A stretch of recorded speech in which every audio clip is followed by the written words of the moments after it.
Warning, this podcast is intended for consenting adults. We're talking about all things non-monogamy, which means some of our conversations are going to get down and dirty.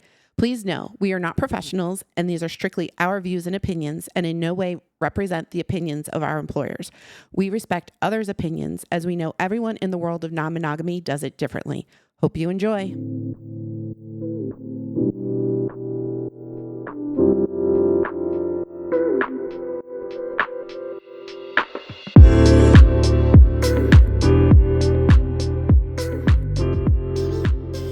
Hello, everybody, and welcome to another exciting episode of 3 Shades Deeper. As always, I'm your host, Anthony Grayman, and as always, I'm joined by my beautiful wife Pinky Grayman. and salacious girlfriend. Ava Moore. How are you ladies doing? Excellent. I'm doing great. That's good. Well, you guys are kind of labeling yourself. Good, bad, Oh. Excellent. No. Those are labels. Wouldn't you consider those to be labels? Those are labels, and I fought labels for a very, very, very long time. But thanks to many conversations with Pinky, I have learned that labels sometimes do come in handy. It's needed. You can Thank warning you. labels are important, Yes. but in the world of non-monogamy, there are certain labels that are out there, and a lot of people use it. Like me, for myself, I just prefer the term non-monogamy because it's just all encompassing of everything. But there's some people will say that they're a swinger and they're just kinky or they're poly or they're whatever it is. And it can get confusing. And sometimes the best way to deal with a confusing topic is to seek out advice and somebody else that can provide a different perspective on it. And for this episode of 3 Shades Deeper, we did just that. And we are thankful to be joined by Meshai from Expansive Connections. And I'm going to bring her in, and she's going to tell us all about herself, Expansive Connection, and then we're going to talk about what it means to be swolly. So, without further ado, Meshai, the floor is yours. Welcome. Welcome. Thank you for having me. I'm really excited to be spending some time with everyone, especially talking about swally, which is a very unique term. So this is going to be a fun time.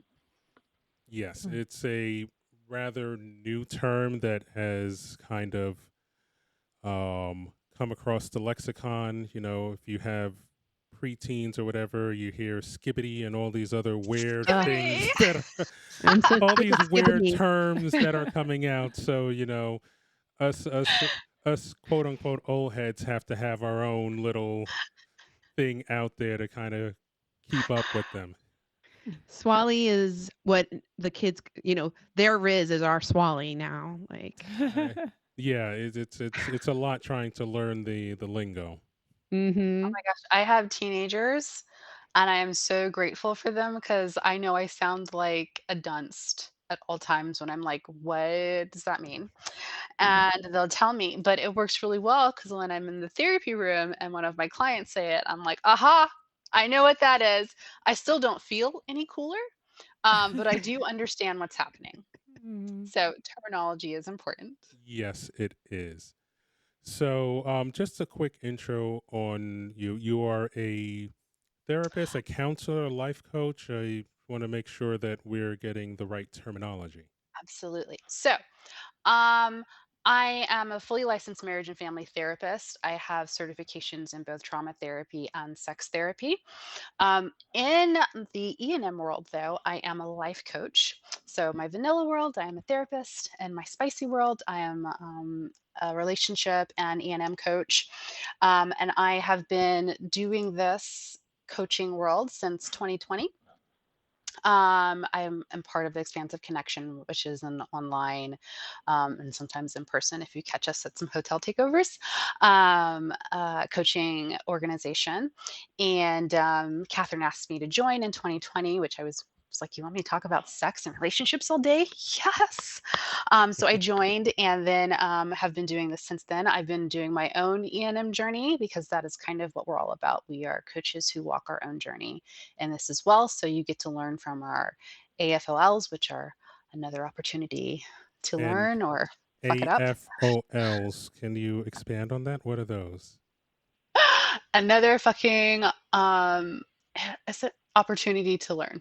Oh, wow. I love Okay. Love that. So you get to experience our own cringe moments and the things we've gleaned from that, along with the just technical rhetoric and education that we've gone through as well. Okay. Yeah, so I've been doing my own E&M journey since 2019. I currently have two partners, and I live by myself, which is my current iteration of life, which I love right now. So I'm enjoying my own space, and then I have a partner who lives in Maryland, and I have a partner that lives in Florida. One is more of a comet, and the other one's a little bit more involved in my day-to-day world. Okay. When you And say he's involved, sorry, oh, go may I? ahead. Mhm. When you say he's involved day to day, can you elaborate on that a little bit? And then we can go to whatever question you want to. Yeah, so he's more like we're gonna spend the holidays together. He's met all of my family. He'll come stay when he has extra time at my house. I will go stay at extra time at his house. So it's very much so more involved where I have a comment, and our relationship actually is much longer than the current, like the relationship I have with the guy that lives in Maryland. But that person comes in and has been a part of my life for a very long time, and they burn bright when they're here, and we have less communication in between the times. Whereas with the person that I'm partner with in Maryland, like we are always in communication and very much Nice. so a part of each other's day-to-day worlds. Nice. Okay. That's Love good. that. Thanks. And how long have you been in non-monogamy or considered yourself to be non-monogamous? I think I've considered myself to be pretty open for a long time, but just didn't know how to do it in a way that felt conducive to like regular life. And then I don't know how other people respond to pandemics, but I saw the pandemic and was like, well, fuck it, let's just do whatever we want to do. And so I jumped headlong into doing what I really wanted to do because like, I don't know how long we're going to be around. And so I originally started with poly and have like done like the pendulum between swinging and poly for a really long time. And that is a wonderful segue Hmm. into our discussion. So, Yes. have a couple of definitions, and this is what we came out. So, we're talking about swingers. So, swingers, a definition that is out there is typically recreational, sex positive, non monogamy with less emotional entanglement. Would you agree with that definition as a just a baseline, not a very Yes. detailed one? Okay. Uh-huh. Hmm. And polyamorous focus on romantic and or emotional connections with multiple partners which may or may not be sex positive. Yes, that is correct. Okay. So swally is a blending of the two. And from my experience and listening to others, it's more of a spectrum as a defined point. You know, on a weekend in September, we're swingers, but in a weekday in October, we're poly. You know, it's just depends on the situation, the person, the nature of your interaction with them. Do you agree, disagree, or want to shed some Um, light and enlighten? yeah, I think swally can mean I totally agree that it's on a spectrum. I think it looks different to different people, but I don't think you are. I think you've totally hit the mark with the definition. I think for those who've been swinging for years, swally, it could be like their first step into a friendship that goes deeper than friends with benefits and leans more into emotional spaces. Or for others who have just begun their E&M journey, and have decided to go it together as a couple, and they make a four-way connection, and then boom, they're hit with big NRE and romantic feelings and trying to figure that out. Or for other people who realize that just the recreational thing actually doesn't do it for themselves, and they want closer friendships that kind of go into their day-to-day life. Like maybe they have kids and they want their kids to hang out, or they want to like vacation together. um, that's kind of where they'll find themselves in the swally world. But it's very much so still about preserving the hierarchy in relationships, so you won't find a lot of relationship anarchy or deconstructing of the primary relationship like you would in other E&M structures. Okay. So do you think that that term swally is like gonna stick around, or is it like more of a playful label? It is definitely going to stick around. I think it's more of like just a way of being able to say like, for people who are, I think it's like, people who are not in E&M, I could say I have a girlfriend and a boyfriend. People who are in E&M, I can say I have a comet and a boyfriend, and they're going to go, oh, I know the difference between those, right? And so I think it's just like one of those terms, like to be able to be like, I don't really want to explain the whole thing.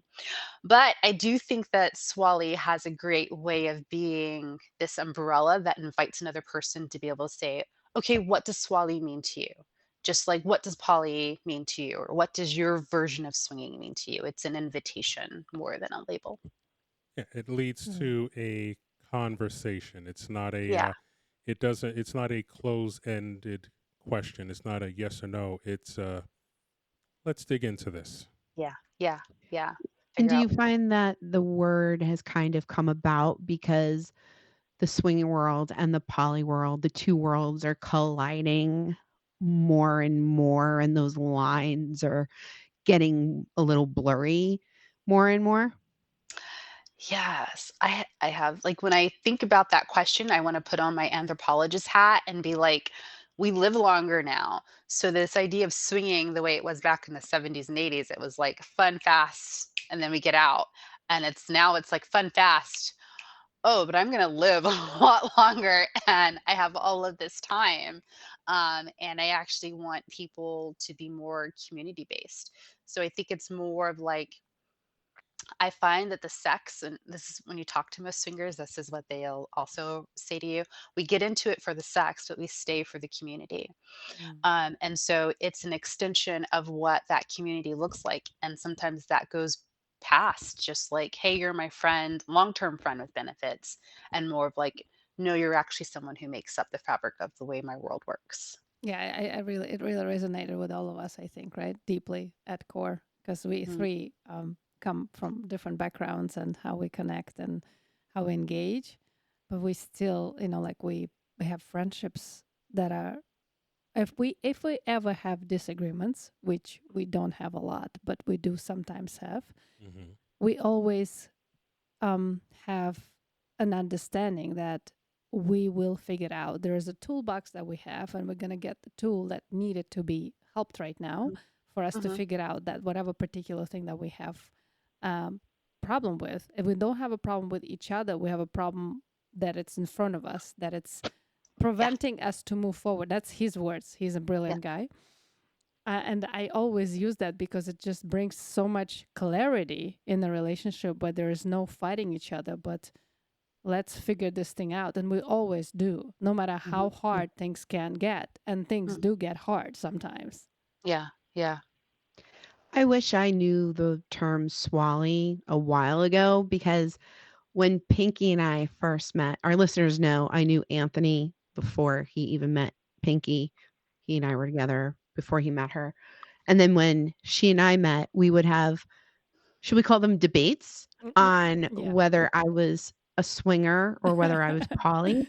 And I'd be like, no, no, no, no, no, I'm a swinger. And she'd be like, no, no, no, no, no, you're poly.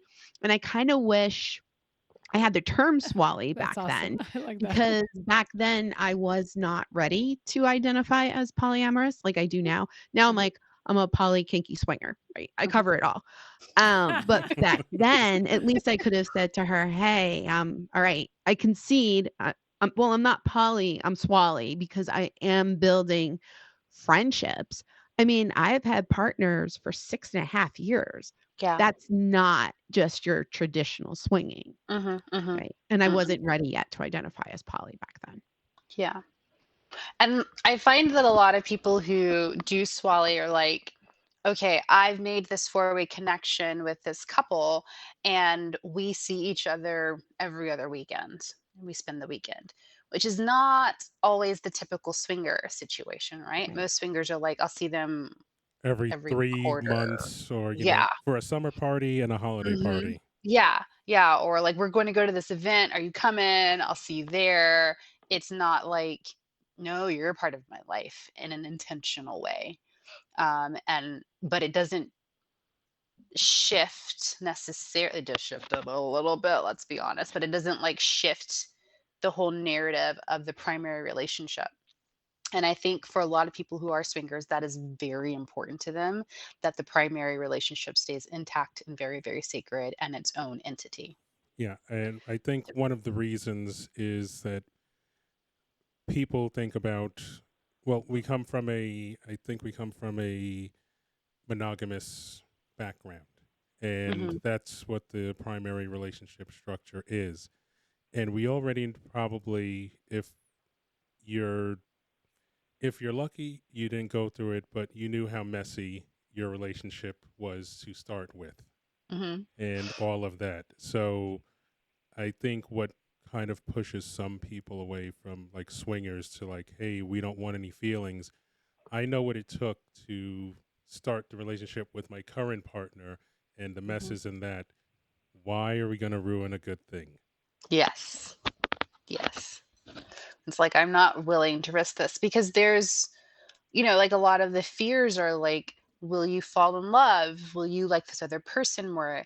Do I have to work on all of this stuff? I'm not sure I want to work on, whether it's codependency or attachment styles or sharing of my time, having to negotiate that. I didn't have to do that before. Or having to sit there and be like, oh, there's this thing I've been asking you to do for forever. And with this person, you do it so easily. And with me, it feels like pulling teeth. Like there's a lot of like just little tiny things that you kind of have to work through a little bit to get back to the good part. Yes. And some people just don't know if it's Worth one, it. something they want to do, and two, if it's worth it. Yeah. Yeah. Yeah. It's So worth it. we talk, and it goes into where I'm going with this, is talking about some of the cons of it, and Mm. that's kind of I think one of the biggest cons that are out there. Are there any other cons that you can think of that you might sharing? Yeah, so I think when it comes to Swally, we have fun parts of Swally, we have hard parts of Swally, and then we have learning curves of Swally. So we can start with the hard parts. So the hard parts of Swally are things like the death of specialness, right? It's recognizing that like you are not like the only person your partner can have certain feelings for. It's not the death of uniqueness. I want to be very clear about that. But it is kind of the death of specialness. And so that can be a pretty big pill for a lot of people to swallow. I also think that that's like, regardless of where you start on the E&M spectrum, that is number one. That's the first step. Then there's like conflicts over stuff you've never argued about before, like time. Um, how much money are we going to invest in this? Maybe the way your partner laughs, like you didn't laugh like that with me, and now you're laughing with them about that. Mm-hmm. Um, or another hard part might be how we tend to abide by the golden rule in E&M, which is to go as slow as the slowest member. But when you have a 4-person connection, that can be really difficult. And some people in the 4-way might be way more ready for the next step in the relationship, where that one person is like, this looks scary and I don't know what to do with this and I'm having a hard time.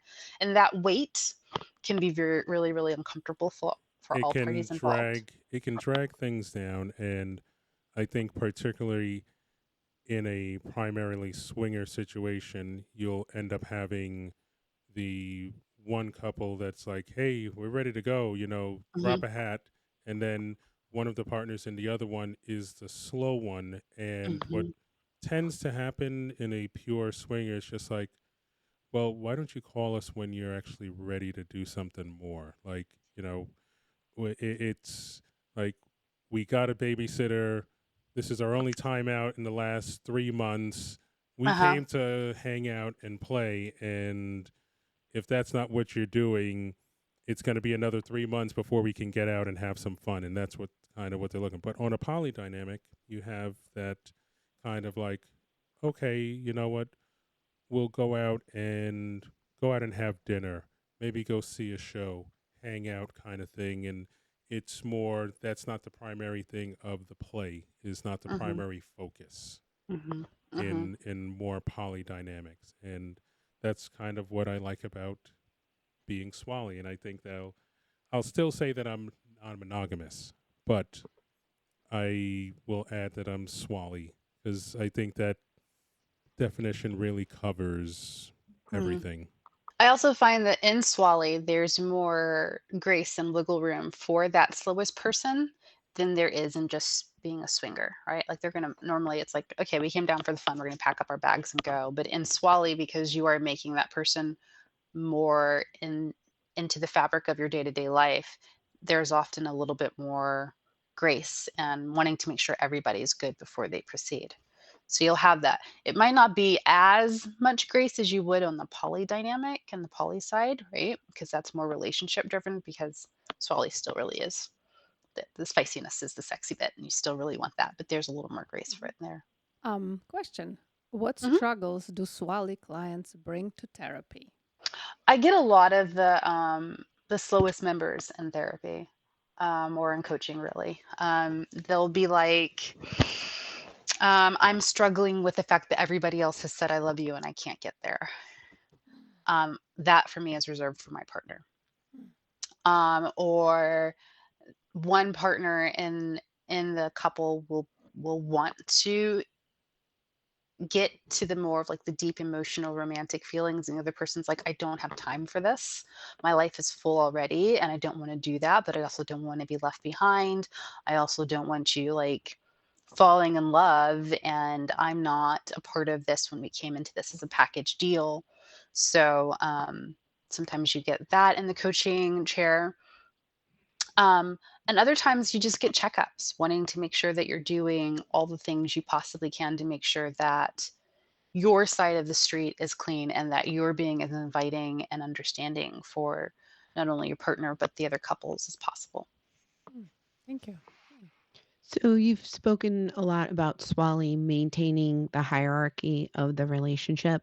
Hmm. Are you seeing where couples are maintaining that hierarchy, but not necessarily moving it to a foursome, but say one partner goes off and has a boyfriend, and then the other partner goes off and has a girlfriend, and they're maintaining their relationship. They're also moving separately in a poly way. Yes, I see where people have like um more of dating. I don't think I'd call it poly. Hmm. I'd still say that it's very much so dating with a heavier emphasis on sex and friendship, Mhm. more than it being like a deeper romantic relationship in like a four-way swally situation. Is Got it. that does that answer the question? Did I? Yes. Okay. Hmm. Yeah. Thank you.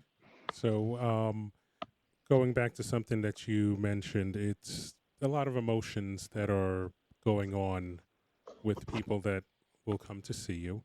And what are some of the tips that you give these people who might, you mentioned one, Maybe you mentioned a few already, but are there any other tips that you have for, because it's overwhelming, like the emotional Mhm. overwhelming nature of it can really weigh on people. So what are some tips to, besides the usual, which is something that we've said on here, is you only go as fast as the slowest person? Yeah, yeah. I think besides that one, it's being aware of the things that come up. And I would say this for anybody who starts an E&M, just like I would say it for anybody who decided to, go into Swally or in it and starting to find some difficulties about that. One is making sure that you're addressing your codependency.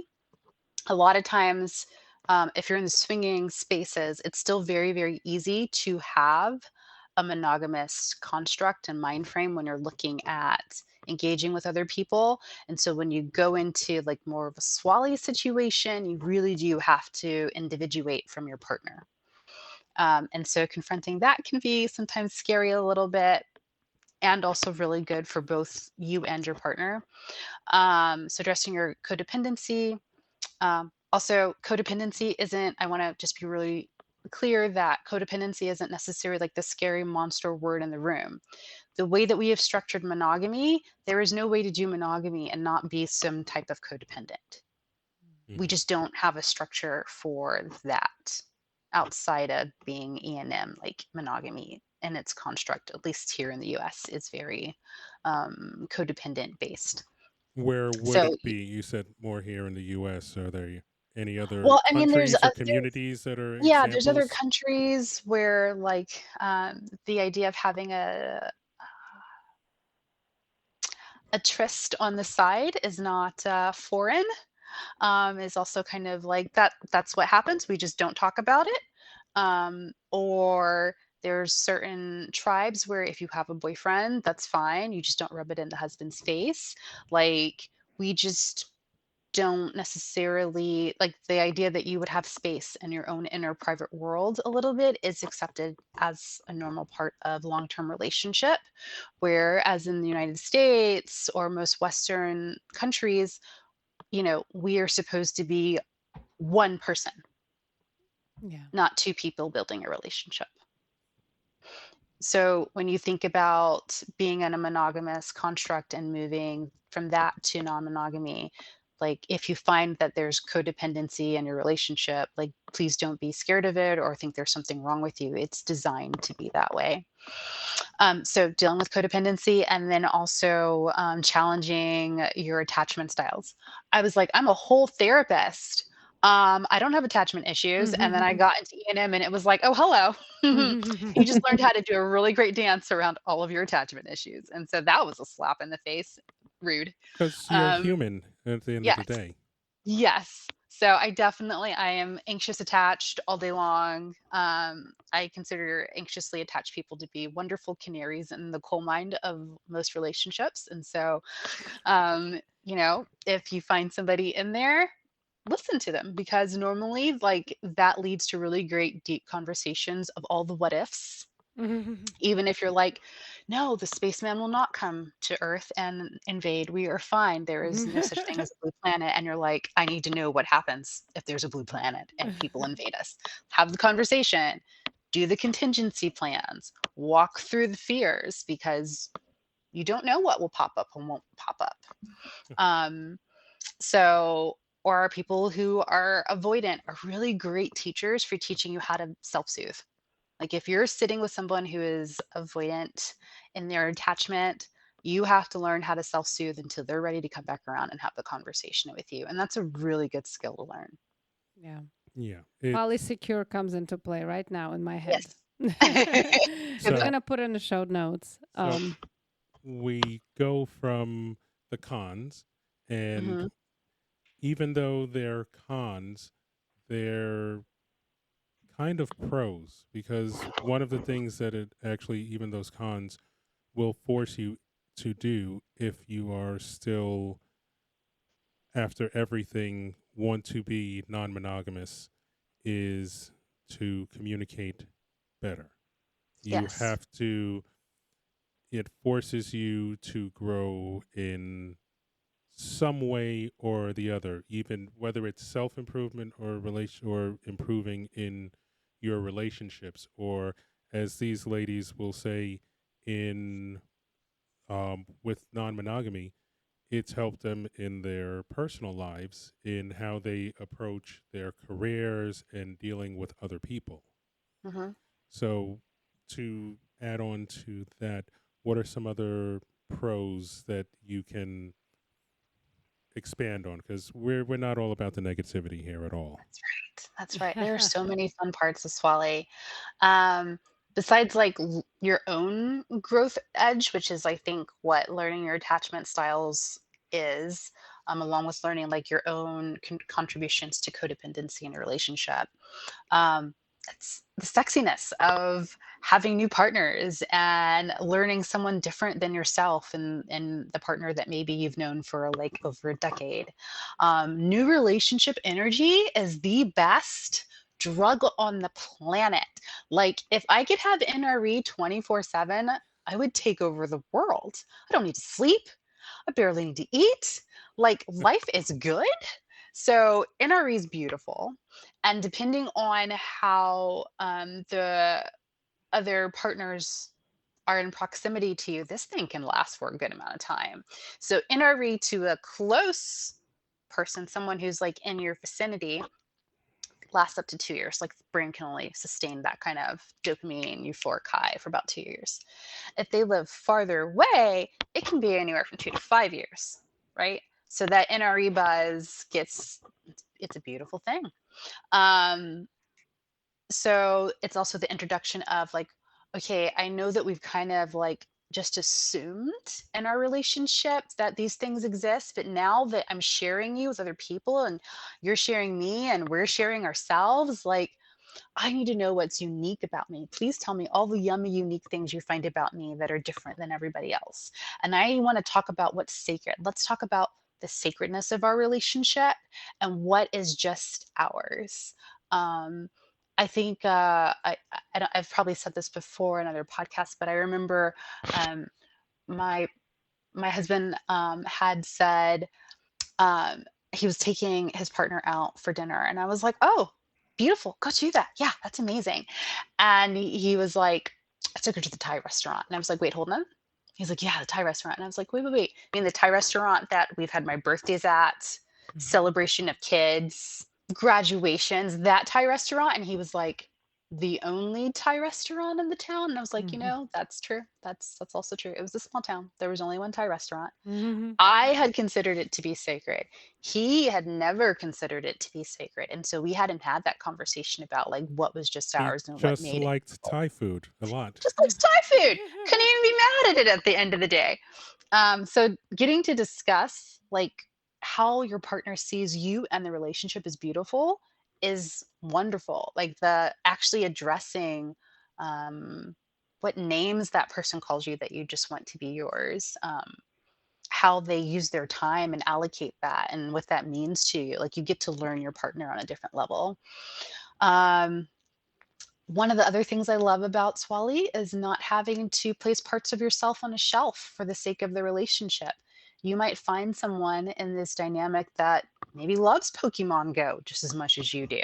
And your partner's like, please go play the Pokemon Go. I don't want to play that anymore. Mhm. You know?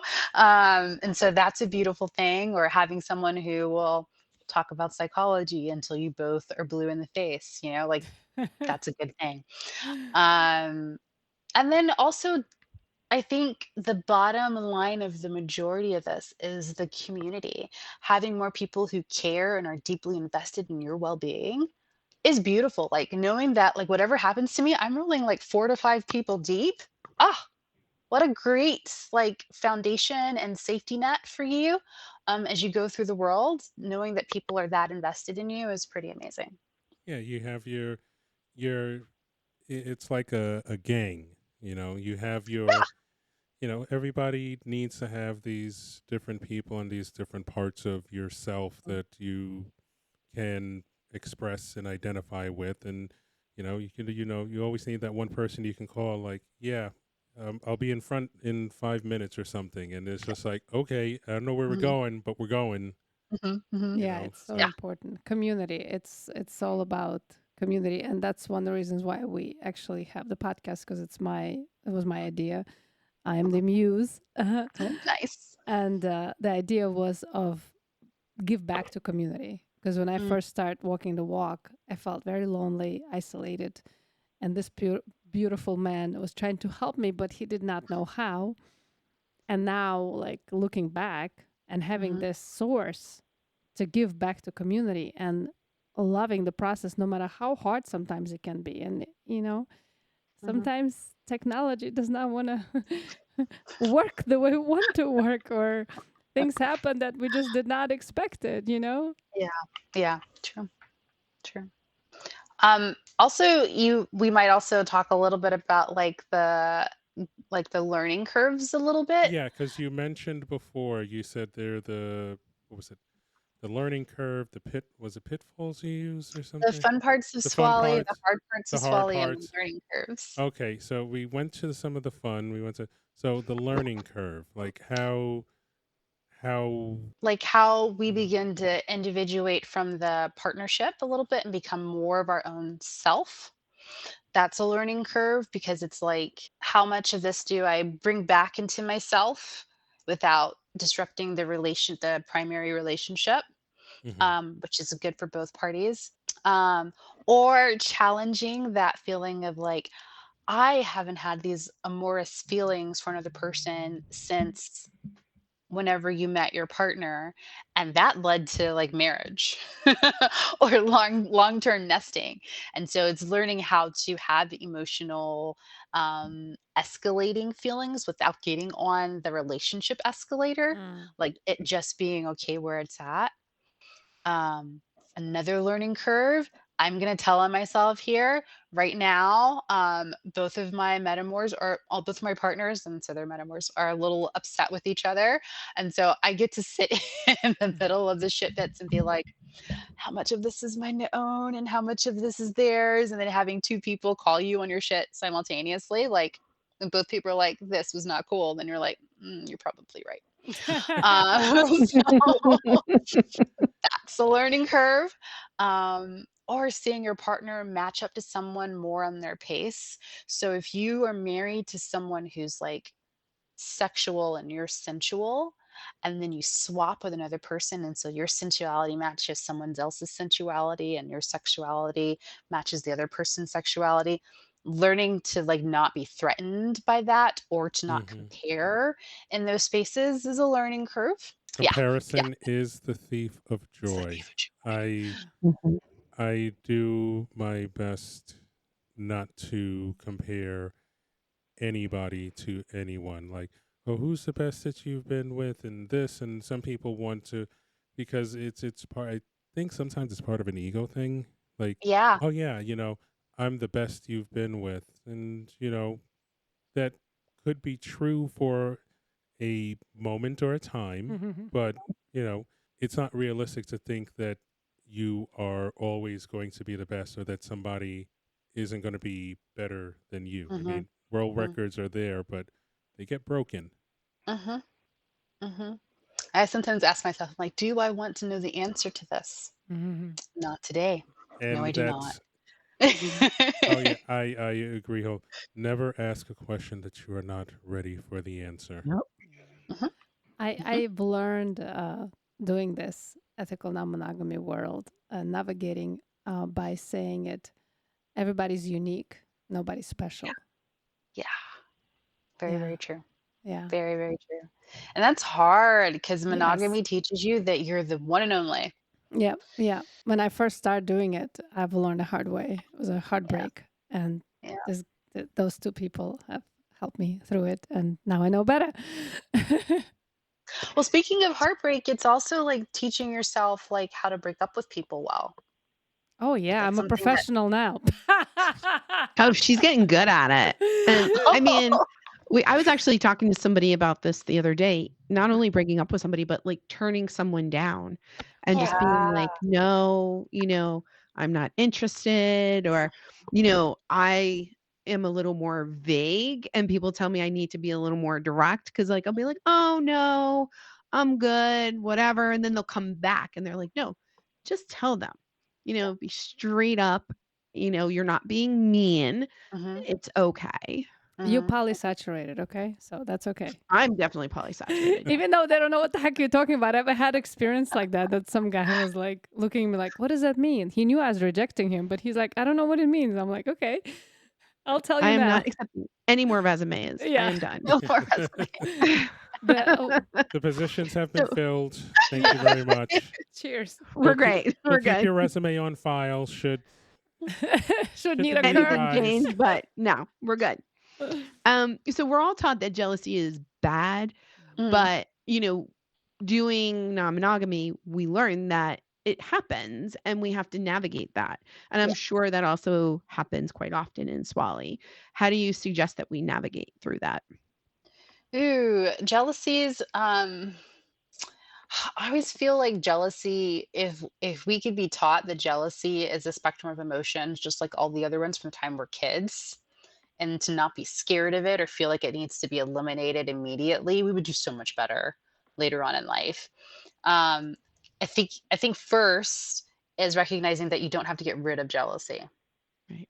right? It isn't something you have to eliminate. You don't want to feel it all the time, just like you don't want to feel angry all the time or sad or upset, but it's not something that needs to like be put into like a box and stones in the middle of the ocean. It's something that's normally like an umbrella emotion as well that is there to tell you something else. Like, oh, maybe I'm not like really angry at this person. Maybe it's I have some insecurities. Or maybe I'm not necessarily jealous with this person. I want more time with my partner, or I didn't feel like my love cup got filled before they went off with someone else, or maybe I'm scared that they're going to end up liking that person more than me. And so when you look at it like that, a lot of times jealousy is about self-soothing and reassurance. Okay, All of the above. well, I have another outlook on jealousy. Yes. Is if you don't have jealousy, like if Pinky goes out and on occasion I don't feel jealous that she's going out, and she'll go if she goes out 20 times this month or something, and I'm just like, whatever. I think it's a sign that there's a problem in the relationship, because if you're not caring what the other person is doing, then there's a great disconnect. I think jealousy, a healthy amount of jealousy, is necessary to kind of keep you on balance and make you like, yeah, I still like them. Mhm. Okay, if you're not feeling jealous, you have to ask yourself, what's wrong? Well, yes, I could see that. Um, and and I think what you're referring to when you're like the person goes off and you're like, is more like apathy, right? Like I'm apathetic around whether or not this person comes or goes. But I don't think that I think that that form of jealousy is totally fine, right? Like that's healthy. You're talking to yourself through it and you're working through it. That's great. I also think that there's some people who really enjoy that their partner's going off with another person. And so then that's not apathy. That's like, I want you to get all of your needs fulfilled. And I understand that like just one person by themselves can't do that. Well, that's and you're speaking of compersion, which Mm-hmm. is considered the opposite of jealousy, which Mm-hmm. is another part. But before I even knew the term compersion, I was just like, there are times when I'm jealous because the people that I've ended up sharing this part of my life with outside of my non-monogamous circle, that's usually one of the first three questions that comes up. Are you not jealous of that? And I answer, yeah, I do Yeah. get jealous. Sometimes the jealousy ends up being more of that FOMO Mm-hmm. Yep. than more That's what it than is for me. anything. Yeah. It's not like, oh, this person's going to be better than me. They're taller Mm-hmm. than me, bigger than me. They're better than. No, it's nothing like that. It's just like any of the jealousy is like, well, I wish I was going out tonight, or Yeah. like all my partners are busy or have other things to do, so it's like that's where it is. But it's it's a healthy thing, because as we talk about different attachment styles and different ways of, and you learn about yourself as time goes on. I am quite introverted, Mm-hmm. quiet as it's kept, even though I'm putting my voice out there on these podcasts and talking to people, and people see me at events. But I do a lot of like sitting down and just kind of just thinking things through and being rational about it. And I Mhm. usually at the end, it's like, okay, it's I felt it. I'm done with it. Let's move on. Yeah. Yeah. Good. Yeah. I think like being able to acknowledge that it's there, let it tell you what's percolating up for you, and then working to move past that emotion is really important. And to not be scared of the fact if it sticks around for a little bit. It doesn't mean that there's something wrong with you. It doesn't necessarily mean that there's something wrong with the relationship. It's there, it's a flag. It's there to tell you like, hey, there's something here that maybe I need to work through or we need to work through together. I like that a lot because there were times when I would react rather than sit with an emotion. And those two beautiful people that are introverts had taught Mhm. me to sit and not jump. Mm. With all my body, all I wanted to do is just jump. And it served me so well over and over again now not to jump and just Mm. sit in the discomfort and write Yeah. what I Yeah. feel. That's a good one. Yeah, I write poetry or whatever. So I write and I feel the pain and I tell it to myself, to my Hmm. head. My thoughts are not who I am. They're here for a reason. They're showing me something. Let me look at it, what it is. And then Hmm. I gradually get myself calm and then I act on it. And it's such a better resolving situation where before I would just act out and I would hurt people. Not Mm. not wanting to hurt anybody, but because I was not really processing things the way it needs to be processed by breathing through the discomfort and Mhm. understanding where it's coming from. Is it an attachment? Is it anxiety? Is it something that it's needs to be addressed in terms of our relationship? Where is it coming from? Mhm. Things like that that are just in any kind of relationship, could be monogamous relationship. You're still gonna go through some of that discomfort. Yeah. Yeah. But Yeah. how do you deal with it when it shows up? That's what Mhm. I've learned by being in a non-monogamous relationship.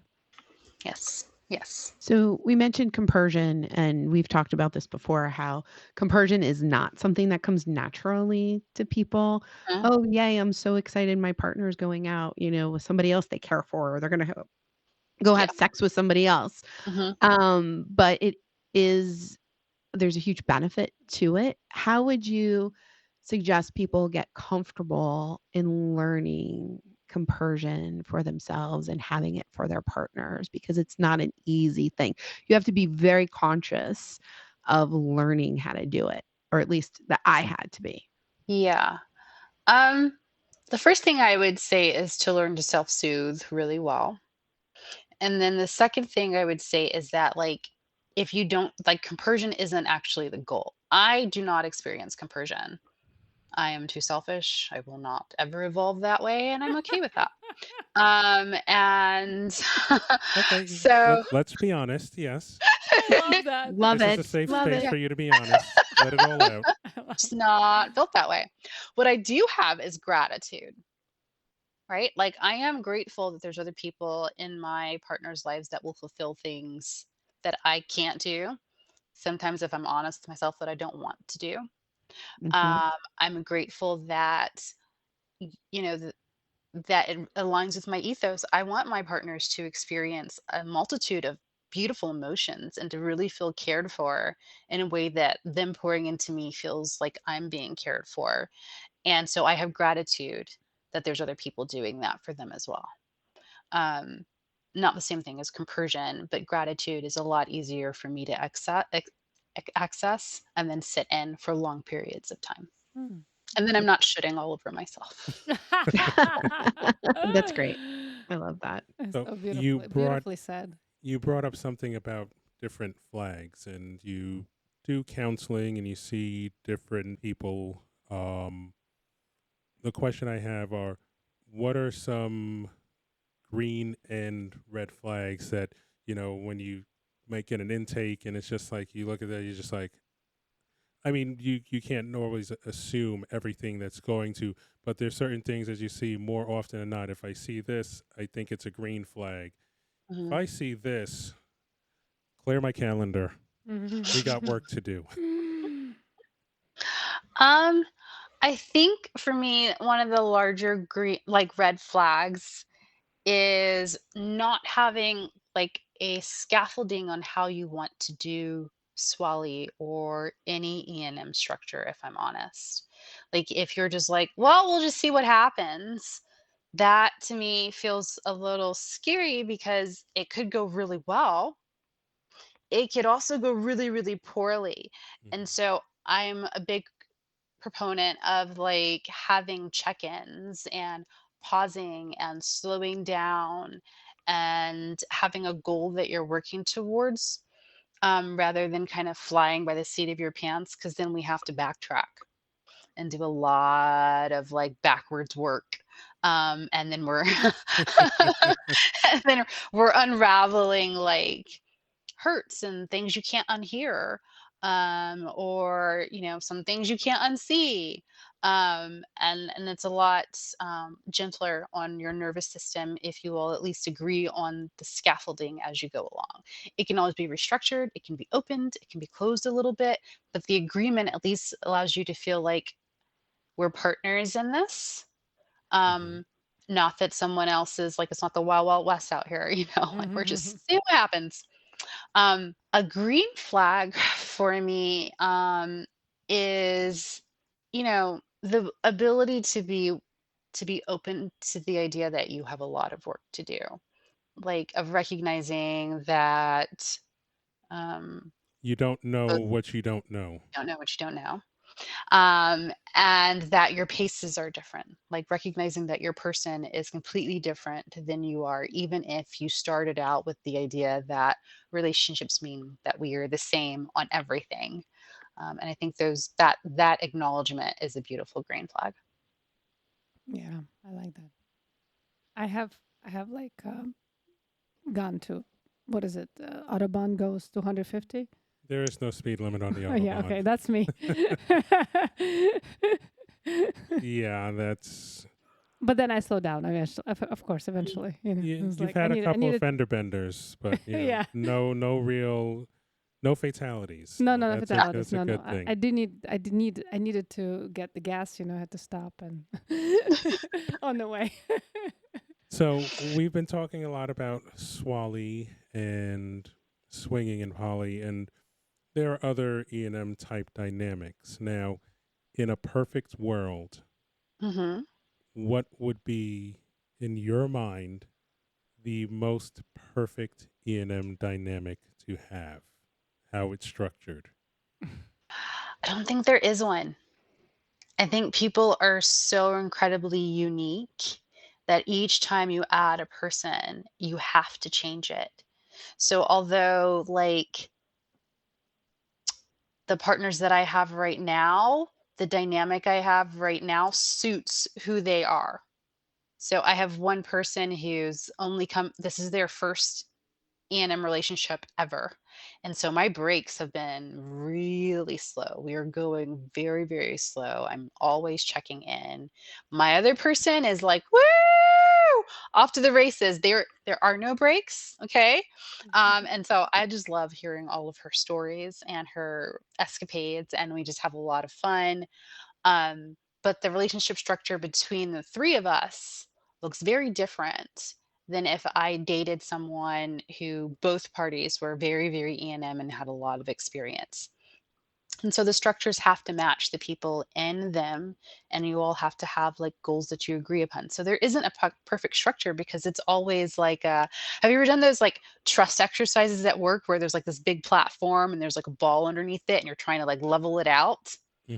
Right? Hmm. To me, that's what an E&M relationship is. It's the constant movement of trying to get it to balance. So I don't know necessarily that there is a perfect structure. Perfect answer though. Thank you very much. We've been talking for a little bit, and we try to keep these around an hour long. So we're going to wrap up. So before we wrap up, um, I'd like you. Is there anything special that's coming up for you, or if people are listening to this Hmm. and they are interested in maybe working with you or working with your group or any Hmm. places that you're going to be maybe this fall, Would you mind sharing that with our audience? Yeah. So if you're looking for us online, our website is expansiveconnection.com/ENM. That's our spicy side. There's our regular coaching side and the spicy side. So you now have the spicy side handle. And then on Instagram, it's expansive.connection.coaching.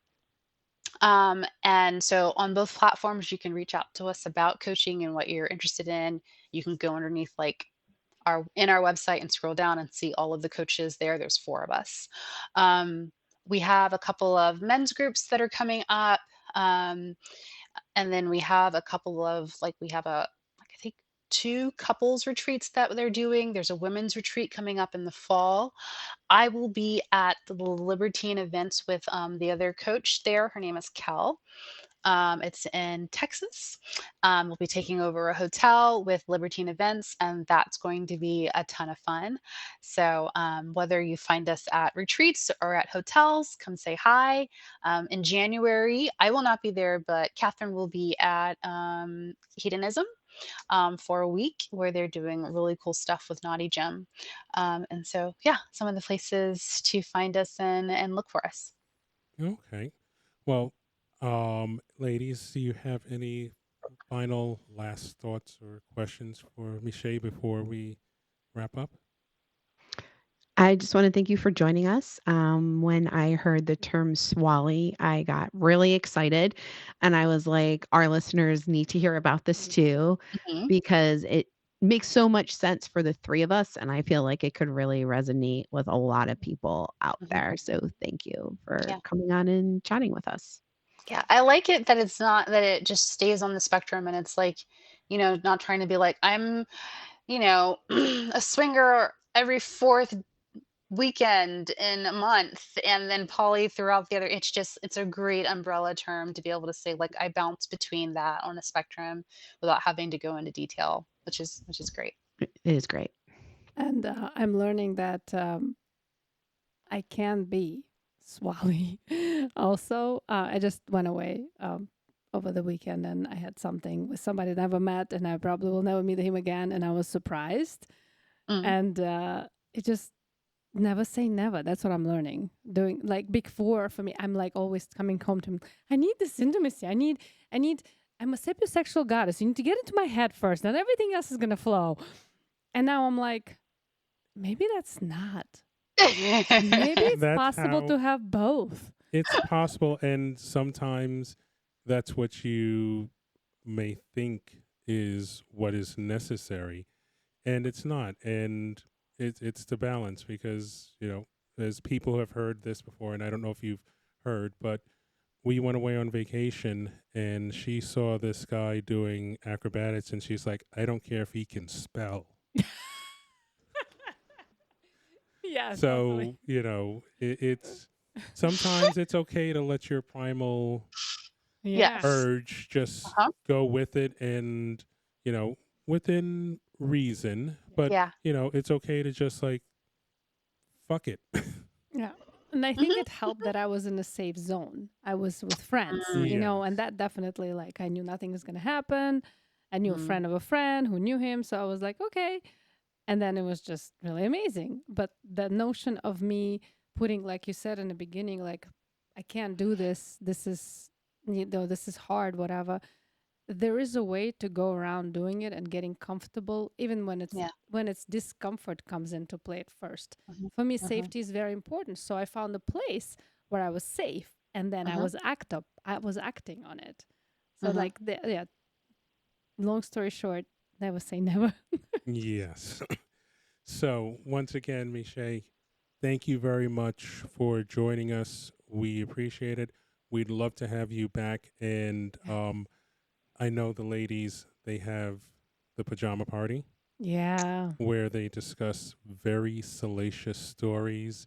They Ooh. don't have to be proper, and you can just let all the dirt out. And instead of showing about your compersion, you can say all about your what does he say? Your gratitude. You can say how grateful you are, and really go into in depth about it. So Yeah. we'd like to. The invitation is there for you in the future. Oh, thank you. I've had a great time spending this like nerdy bits with you all, and thank you for allowing me to show up as my educational coaching hat and get to meet you guys, because I heard you all on the Normalized Non-Monogamy podcast, and so it's nice to actually be able to see you. Thank you so much. Thank you Looking very forward collaborating for more things. I would love that. Thank you. All right. So from all of us, thank you for joining us, and we will see you next month. Bye, ladies. Bye. Stay salacious. That's her line. You got it back. I took it back. Thank you.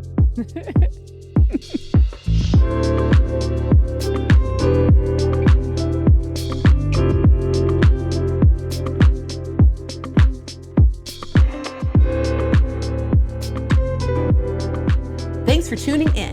If you enjoyed today's episode, be sure to visit our website at 3shadesofgrey.com. That's the number 3shadesofgrey.com, and sign up for updates, exclusive content, and more. Want to keep this vibe going? Follow us on our socials at 3_shadesgray, at AvaMoore_3shades, and don't forget to check out Pinky and her salacious, soul-stirring poems over at Polly_poet. Until next time, stay salacious.